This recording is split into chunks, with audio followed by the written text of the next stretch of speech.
మనం ఇప్పుడు దేశంలోని 51 శక్తిపీఠాలలో ఒక్కటైన అంబాజీ శక్తిపీఠానికి బయలుదేరుతున్నాము.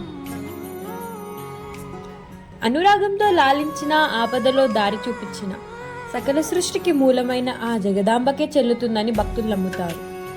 అందుకే దేశం నలుమూలలా ఆమె ఆలయాలు ఉండడం విశేషం. వాటిలో ఒక్కో ఆలయానికి ఒక్కో ప్రత్యేకత. అలాగే గుజరాత్లోని అంబాజీమాత ఆలయానికి కూడా ఓ ప్రత్యేకత ఉంది. ఉత్తర గుజరాత్లో రాజస్థాన్కు సమీపంలో ఉంటుంది అంబాజీమాత ఆలయం. పచ్చని చెట్లు, ఎత్తైన కొండల నడుమ ఆలయం ఉంటుంది. ఆ ప్రకృతంగా తన అనుగ్రహమే అన్నట్లుగా ఈ ఆలయం కనిపిస్తుంది. దక్షయజ్ఞం తర్వాత జరిగిన సంఘటనలో సతీదేవి శరీర భాగాలు వేరువేరు చోట్ల పడిన కథ అందరికీ తెలిసిందే. వాటిలో అమ్మవారి హృదయ భాగం ఇక్కడే పడిందని పురాణాలు, ఋషులు చెప్తారు. హృదయం అనేది మన వ్యక్తిగత భావాలకు, అనుభూతులకు సంబంధించినటువంటిది. దానికి రూపమంటూ ఏమీ ఉండదు. అందుకే ఈ ఆలయంలో అమ్మవారికి ఎలాంటి విగ్రహము ఉండదు. కానీ దానికి బదులుగా బీజాక్షరాలతో లిఖించిన శ్రీ యంత్రం మాత్రమే దర్శనమిస్తుంది. चरणों में झुके बादल भी तेरे, पर्वत पे लगे शैया तेरी। हे काल रात्रि है कल्याणी, तेरा जोड़ धरा पर कोई नहीं, मेरी माँ के बराबर कोई नहीं। तेरी ममता से जो गहरा हो ऐसा तो सागर कोई नहीं, मेरी माँ के बराबर कोई नहीं। मेरी माँ के बराबर कोई नहीं। అయితే ఒకప్పుడు ఈ ఆలయం దగ్గరలోని గబ్బర్ అనే కొండ మీద ఉండేదట.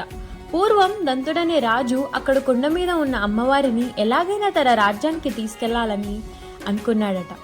అందుకని రేయింబవులు అమ్మవారిని ప్రార్థించి తనతో పాటుగా తన రాజ్యానికి రమ్మని వేడుకున్నాడు.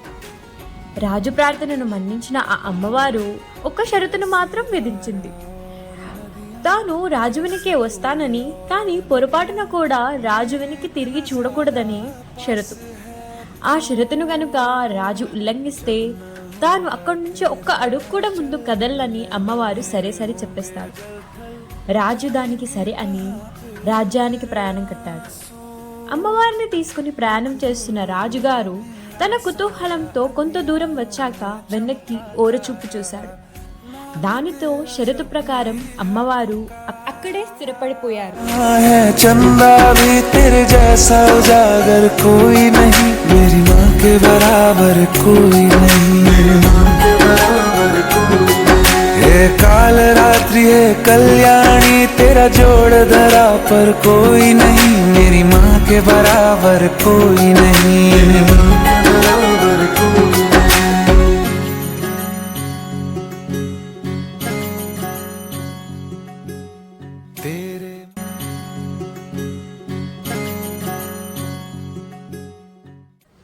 అదే ప్రదేశంలో ప్రస్తుతం ఉన్న ఆలయాన్ని నిర్మించారు. ఇక గబ్బర్ కొండ మీద ఒకప్పుడు అమ్మవారు ఉన్న చోట నిరంతరంగా జ్యోతిని వెలిగిస్తూ ఉంటారు. तूने 10 भुजाओं से संभाला, खिल जाती है सूखी डाली, भर जाती है झोली खाली, तेरी ही मेहर है मेहरबाली। ఈ ఆలయం రాజస్థాన్లోని మౌంట్ అబూకి అతి సమీపంలో ఉండటంతో మౌంట్ అబూకి వెళ్లేవారు అంతా అంబాజీ ఆలయాన్ని కూడా చూసి తరించే ప్రయత్నం చేస్తూ ఉంటారు.